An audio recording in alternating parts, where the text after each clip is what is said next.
Chapter 15, Texas Longhorns. One evening, Laura and Pa were sitting on the doorstep. The moon shone over the dark prairie, the winds were still, and softly Pa played his fiddle. He let a last note quiver far, far away until it dissolved in the moonlight. Everything was so beautiful that Laura wanted it to stay so forever. But Pa said it was time for little girls to go to bed. Then Laura heard a strange, low, distant sound. "What's that?" she said. Pa listened. "Cattle, by George," he said. "Must be the cattle herds going north to Fort Dodge."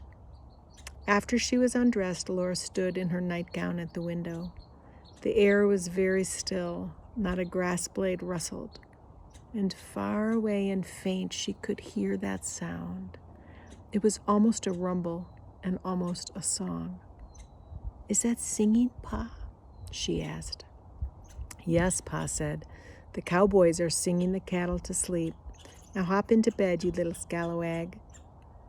Laura thought of cattle lying on the dark ground in the moonlight, and of cowboys softly singing lullabies. Next morning, when she ran out of the house, two strange men were sitting on horses by the stable. They were talking to Pa.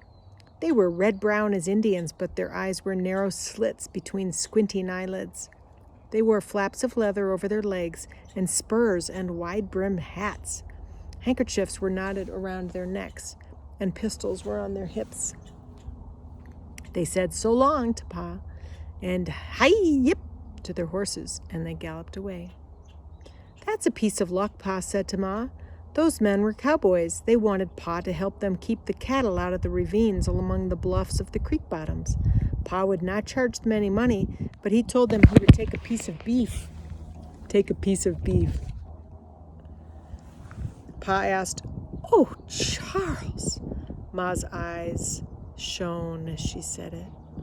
Pa tied his biggest handkerchief around his neck. He showed Laura how he could pull it up over his mouth and nose to keep the dust out. Then he rode Patty west along the Indian Trail till Laura and Mary couldn't see him anymore. All day the hot sun blazed and the hot winds blew, and the sound of the cattle herds came nearer. It was a faint, mournful sound of cattle lowing.